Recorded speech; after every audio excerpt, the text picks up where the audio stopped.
आज हम देखेंगे बीकॉम सेमेस्टर 3 का एचपी, जिसको बोलते हैं हार्मोनिक प्रोग्रेशन।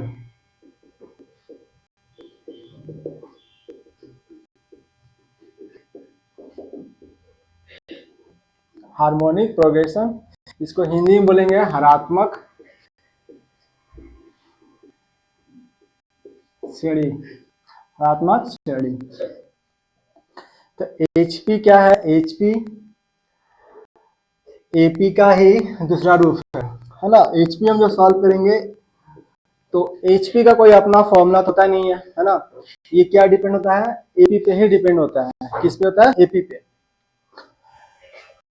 तो यहाँ पे जैसे कि एचपी बोलिए किसको, तो हम बोलेंगे HP reciprocal of AP is called HP. Reciprocal of AP is called HP. HP और कुछ नहीं, क्या है? एपी का ही रेसिप्रोकल है। एपी का क्या है? रेसिप्रोकल है। जैसे मान लीजिए एपी आपका दिया हुआ है 1, 3, 5 ऐसा दिया हुआ है आपका, ये एपी में है। तो इसका एचपी क्या होगा? इसका एचपी होगा इसका तो 1/1 है ना। इसका रेशियो करना है आपको। ये कितना हो जाएगा आपका? 1/3। ये कितना हो जाएगा आपका? 1/5। ये क्या हो गया? नोमिनेटर हमको 1, बाकी अगर हम डिनोमिनेटर में जो है उसको हम ले लिए एपी को, ठीक है। ये क्या कहलाएगा आपका? एचपी कहलाएगा, यानी reciprocal of AP is called HP, ठीक है। तो हम लोग को अगर हमारे क्वेश्चन में एचपी दिया हुआ है तो उसको सबसे पहले हम लोग एपी में कन्वर्ट करेंगे, ठीक है। उसके बाद फिर सॉल्व करके फिर उसको हम लोग रेसिप्रोकल करेंगे तो हमारा वो एचपी में आंसर आएगा, ठीक है। तो आज हम देखते हैं क्वेश्चन इससे रिलेटेड।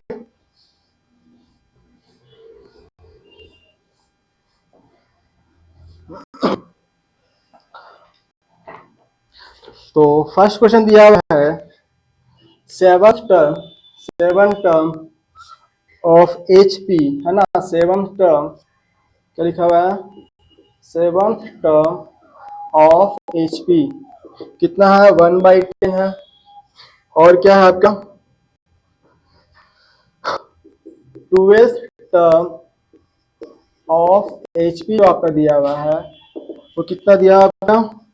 1/25 दिया हुआ है। 1/25 दिया हुआ है। तो आपको क्या निकालना है? 20 टर्म एचपी निकालना है। 20 टर्म एचपी निकालना है। एचपी का 20वां टर्म निकालना है, ठीक है। तो हम क्या बोले थे? सबसे पहले इसको क्या करेंगे हम लोग? एपी में कन्वर्ट करेंगे। तो 7 टर्म ऑफ एचपी जो दिया है उसको क्या लिखेंगे हम लोग? पहले इसको एपी में कन्वर्ट कीजिए, यानी A7 इक्वल टू 1/10 है। इसका क्या जाएगा? 10। ये हो गया। हम लोग क्या करें? इसको एपी में पहले कन्वर्ट कर रहे हैं, ठीक है ना। एपी सॉल्व करेंगे हम लोग। 1/10 का क्या लिख लिए हम लोग? 10 लिख लिए। अब यहाँ पे 12 टर्म बोला है, यानी कि A12 का वैल्यू कितना जाएगा?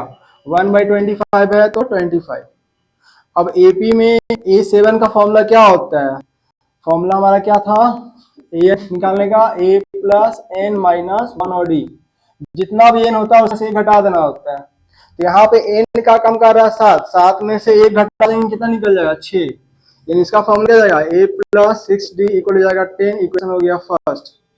उसके बाद 12th लिखा हुआ था, क्या लिखेंगे? A + 11d इक्वल हो जाएगा 25। दो इक्वेशन निकल गया। अब दो इक्वेशन क्या करेंगे हम लोग? ए और डी का वैल्यू निकाल लेंगे, है ना। तो from equation first and second से फर्स्ट लिखा हुआ A + 6d इक्वल टू हो जाएगा 10। ये कितना हो गया? A + 11d इक्वल टू जाएगा 25। अब डिनोमिनेटर बोल रहे हैं, ये नीचे वाला जो टर्म है, सो क्या करने हम लोग? इसका साइन चेंज कर लेते हैं। ये प्लस है तो माइनस, प्लस है तो माइनस, ये प्लस है तो माइनस, ये कैंसिल हो जाएगा। ये कितना बचेगा? माइनस का 5d और ये कितना आएगा? माइनस का 15। माइनस से माइनस कैंसिल, 5 कटेगा 3 टाइम्स में, है ना। 5 काट दिया 15 को 3 टाइम्स में। तो बी का वैल्यू कितना आ गया? 3 आ गया, डी का वैल्यू 3। अब इसका वैल्यू पुट कर लेंगे इक्वेशन फर्स्ट या सेकंड, इसी में कर लीजिए। Put the value of D in equation first, first में पुट कर रहे हैं। तो फर्स्ट कितना लिखा हुआ है, a प्लस 6d इक्वल जाएगा 10। तो a प्लस 6 इंटू डी का वैल्यू कितना हो गया 3 equal to 10। a plus 18d 18 हो गया इक्वल टू कितना हो गया 10 हो गया। अब a का वैल्यू कितना है 10, ये प्लस में है तो माइनस 18, यानी a का वैल्यू आ गया माइनस का 8। a का वैल्यू कितना निकल गया माइनस का 8, ठीक है। और d का हो गया 3। हमको निकालना है क्या 20 टर्म ऑफ hp का निकालना है। तो पहले हम क्या करेंगे ap का पहले 20 टर्म निकाल लेंगे, उसका रेसिप्रोकल कर देंगे, तो हमारा वो आंसर आ जाएगा, ठीक है।